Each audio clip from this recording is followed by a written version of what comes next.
그 아들들을 보면서 엄마로서 힘을 좀 내야겠다. 또 혹시라도 이것이 이 세상에서의 마지막 시간이 된다면 이 아이들과 정말 좋은 시간을 보내야 되겠다라는 생각을 했어요. 안녕하세요. 조이킴입니다. 한동안 제가 영상을 찍는 게 되게 뜸했었죠. 조이가 너무 바쁜가? 아니면 조이에게 무슨 일이 있나? 이런 생각을 하신 분들이 좀 계실 것 같은데요. 사실은 제게 아주 큰 일이 있었답니다. 4월 말쯤에 제가 애나 언니랑 같이 병원에 가는 모습을 하나 찍었었는데 혹시 생각이 나실까요? 그때가 4월 21일이었어요. 작년 10월부터 계속해서 하혈이 좀 있었거든요. 그것 때문에 시술을 받으러 갔다가 암일 것 같다라는 이야기를 들었어요. 그래서 그 예정했었던 시술을 받지 못했고 조직 검사만 의뢰해 놓고 왔었죠. 그리고 그 다음 날인 4월 22일 금요일인데 그때 자궁 내막암을 확진을 받았어요. 놀라셨죠? 저도 놀랐었어요. 6월 22일 날 제가 수술을 받았어요. 그러니까 딱 2달이네요. 제가 이 2달 동안에 있었던 일, 그리고 제가 그 기간 동안에 느끼고 배운 것들을 좀 나눠보려고 합니다. 무엇보다도 저는 이 영상이 지금 현재 제가 겪었었던 그런 어려움에 처해 있거나 또는 다른 일들로 힘든 상황에 처해 계시는 분들에게 조금이나마 도움이 됐으면 하는 마음이에요. 암에 있어서는 이 암이 어느 정도 다른 장기로 전이 되었는지 그게 되게 중요하잖아요. 근데 그거는 CT 스캔을 찍어야지 알 수 있다고 해요. 여기 뉴질랜드에서는 제가 사보험이 없으니까 퍼블릭 하스피털 시스템을 이용을 하잖아요. 그러면 그게 상당히 오래 걸려요. 그리고 제가 날짜를 지정할 수 있는 것도 아니고 병원에서 이 날짜에 이거 받으러 오세요 하면 이제 그때 가는 거거든요. 그래서 22일 날 확진을 받고 5월 4일 날 제가 스캔을 받았어요. 그로부터 3주 후에 제가 결과를 받았거든요. 암 확진해서 이게 어느 정도 전이 됐는지를 알기까지 한 달이 넘는 시간이 있었어요. 이 시간이 가장 힘들었습니다. 당연하게도. 그러니까 암인데 어떤 상황인지 전혀 모르는 거죠. 근데 이때 저에게 좀 도움이 됐던 한 분이 계세요. 제가 이분을 직접 만나거나 그러지는 않았는데 저처럼 자궁암이었는데 수술을 받았고 항암 치료를 받으면서도 일상생활을 아주 씩씩하고 또 긍정적으로 하고 계신 분의 이야기를 들었는데 그게 참 힘이 됐어요. 누군가가 나와 같은 처지에 있었고 그런데 그 사람이 이렇게 그 상황을 헤쳐나왔다는 그 이야기를 알았을 때 나도 그렇게 할 수 있겠구나 라는 생각이 좀 들었거든요. 그래서 그분께 되게 감사해요. 그분이 제 이야기를 듣고 또 직접 전화도 한번 해주셨어요. 근데 그게 정말 큰 힘이 되었거든요. 그래서 그런 마음으로 제가 오늘 이 영상이 그런 분들에게 도움이 되기를 바랍니다. 이제 암이다 라는 그 이야기를 들었을 때 그렇게 막 놀라거나 그러진 않고 일단 이야기를 잠잠히 듣고 집에를 돌아왔어요. 그 문제는 밤에 돌아와서부터 이제 계속 생각이 이제 들기 시작하는 거죠. 제가 하늘을 원망하는 마음이 전혀 없었어요. 라고 얘기한다면 거짓말일 거예요. 왜 하늘을 원망하는 마음이 없었겠어요?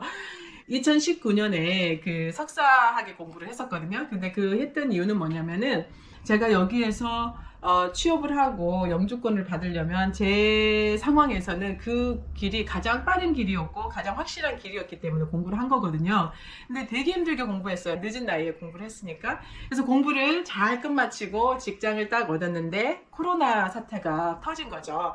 제가 코로나 때문에 직장을 잃은 건 아니에요. 세계가 봉쇄되고 다 그냥 얼어붙은 거잖아요. 그리고 직장을 다니시던 분들도 직장을 잃고 있는 상황이었기 때문에 제가 직업을 구한다는 건 너무나 힘든 일이었어요. 그래서 크게 우울증도 왔었고 그리고 우울증에서 조금 나와서 유학원을 오픈을 했는데 국경이 언제 열릴지 알 수 없는 상황으로 치달은 거죠. 그게 작년 한 해였어요. 그리고 이제 작년 연말쯤에 이제 좋은 소식들이 있었잖아요. 영주권도 얻게 된다는 소식을 들었고 5월부터 이제 국경이 열린다라는 소식을 다 접한 상황이었던 거죠. 그때 제가 암 진단을 받았으니까 아이고 하늘도 무심하시지 라는 생각을 할 만도 하잖아요. 암이 확실시 된다라는 그 이야기를 듣고 와서 그날 밤에 제가 어떤 하나의 결심을 했어요. 이런 생각이 계속 들 것 같더라고요. 그래서 절대 이 생각을 하지 않겠다. 물론 또 그 생각이 떠오를 수도 있겠지만 그 생각에 내가 사로잡히지 않겠고 다른 곳으로 내 생각 에너지를 돌리겠다라고 이렇게 결심을 했어요.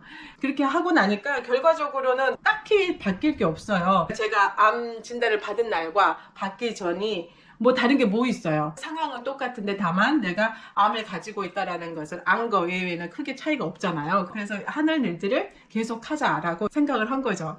이런 말 있잖아요. 내일 지구의 종말이 온다 할지라도 나는 오늘 한 그루의 사과나무를 심겠다. 제가 그 말이 뭔지를 알겠더라고요. 딱히 뭐 할 게 없어요.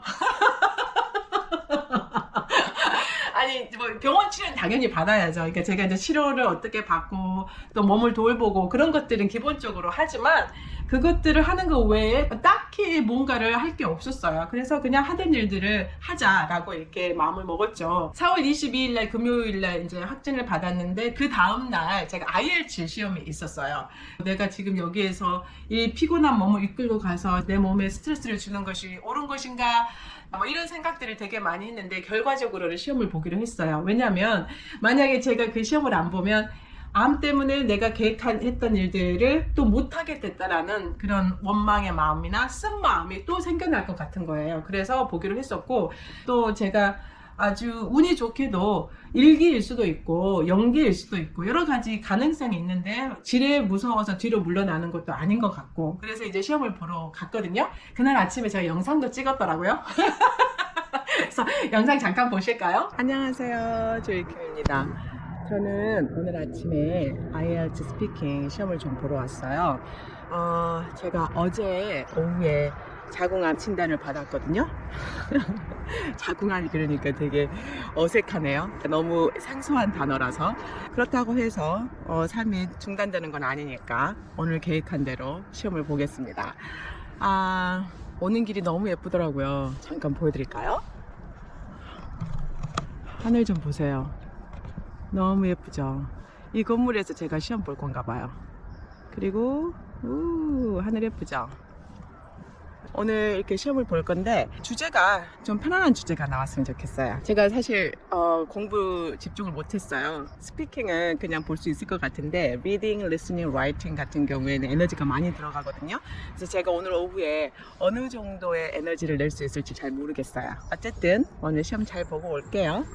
빠이. 굿락, 행운을 빌어주세요.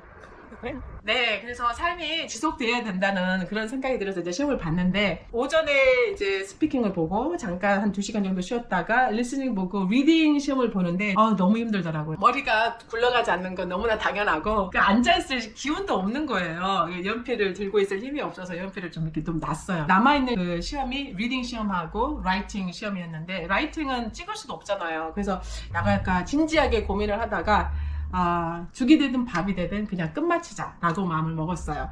그래서 그 시험을 안 봤어도 크게 문제는 없는 것 같아요. 근데 저한테는 그때 그게 굉장히 중요했어요. 그러니까 아주 중요한 순간에 내가 뒤로 물러날 것인가 아니면 내가 그것들을 계속 밀고 나갈 것인가 그런 어떤 결정 같았어요, 저한테는. 그래서 거기서 내가 포기를 하면 안 될 것 같은 생각이 들었어요. 그래서 결과와 상관없이 나는 이것을 하겠다라고 마음을 먹고 끝을 냈거든요. 근데 참 신기하게도 어디서 힘이 나왔는지 모르겠지만 힘이 다시 좀 났어요. 그리고 끝까지 시험을 다 잘 봤어요. 그리고 결과도 그렇게 나쁘지 않아요. 제가 원하는 결과를 다 얻었거든요. 그래서 그게 또 굉장히 큰 깨달음이기도 했어요. 내가 하겠고 그리고 할 수 있다라고 마음을 먹으니까 실제로 제 안에서 힘이 나오는 것을 좀 경험을 했거든요. 제가 그 CT 스캔 결과를 기다리면서 세상을 원망하고 또 불안해하고 두려워하고 그러면은 제가 참 무너질 것 같더라고요. 감사하게도 제 아들들이 있었잖아요. 그 아들들을 보면서 엄마로서 힘을 좀 내야겠다. 또 혹시라도 이것이 이 세상에서의 마지막 시간이 된다면 이 아이들과 정말 좋은 시간을 보내야 되겠다라는 생각을 했어요. 그 과정에서 정말 제게 도움이 됐던 게 2가지가 있는데 하나는 명상이고 하나는 냉수욕이에요. 명상을 하다 보면은 눈을 감고 이렇게 있다 보면 모든 생각들이 이렇게 올라오잖아요. 정말 부정적인 생각이 많이 올라왔어요. 결과가 너무 안 좋으면 어떨까? 그런 불안함과 나는 어쩌다가 이렇게까지 노력했는데도 이런 병에 걸려서 이렇게 힘든 과정을 겪는가? 뭐 여러 가지 이런 것들이 당연히 올라오죠. 그런데 그것들을 붙잡으면 제가 슬픔에 빠져버린다는 걸 너무나 잘 아니까 이제 그것을 좀 내려놓고 다른 생각들로 대체해야 되더라고요. 그래서 그 대체한 생각이 뭐였냐면 내가 결과와 상관없이 이 시기를 잘 견딜 것이다. 그리고 두 번째로는 내가 이 여정을 마치고 났을 때 그 기분이 어떨까. 또 건강한 저의 모습, 좀 더 행복하게 사는 저의 모습들을 좀 그리면서 그 생각을 대체를 했어요. 그러면서 제가 느낀 것은 뭐였냐면, 우리의 생각은 여러 가지 생각들이 있는데 내가 이 생각들 중에서 선택할 수 있는 능력이 있다는 것을 알게 됐어요. 인간은 여러 가지 부정적인 생각과 긍정적인 생각들이 같이 막 올라올 때 나는 긍정적인 것을 선택하겠다. 그리고 선택할 수 있다. 이런 것들을 좀 깨닫게 되는 계기가 되었어요. 그리고 사실 명상하면서 많이 울기도 했어요. 왜냐하면은 제가 그동안 돌보지 못한 저의 몸의 소리를 많이 들으면서 되게 미안하고 그랬어요. 그래서 저 자신을 많이 껴안아 주기도 하고, 아이들 앞에서 울지 못하는 그 눈물들, 울음들을 그때 좀 이렇게 울기도 하고, 그러면서 좀 나 자신을 화해하고 돌보는 그런 시간이었던 것 같아요. 그리고 두 번째로 도움이 된 것은 냉수욕이에요. 제가 작년 초부터 냉수 샤워를 했었거든요. 근데 이제는 냉수 샤워로는 그렇게 정신을 팍 깨는 게 안 되는 거예요. 침대에 계속 누워있지 않고 일상을 계속 살아나가려면 일단 정신이 좀 깨야 되는데 냉수 샤워로 이제 되지가 않는 거예요. 그래서 냉수욕을 한 거죠.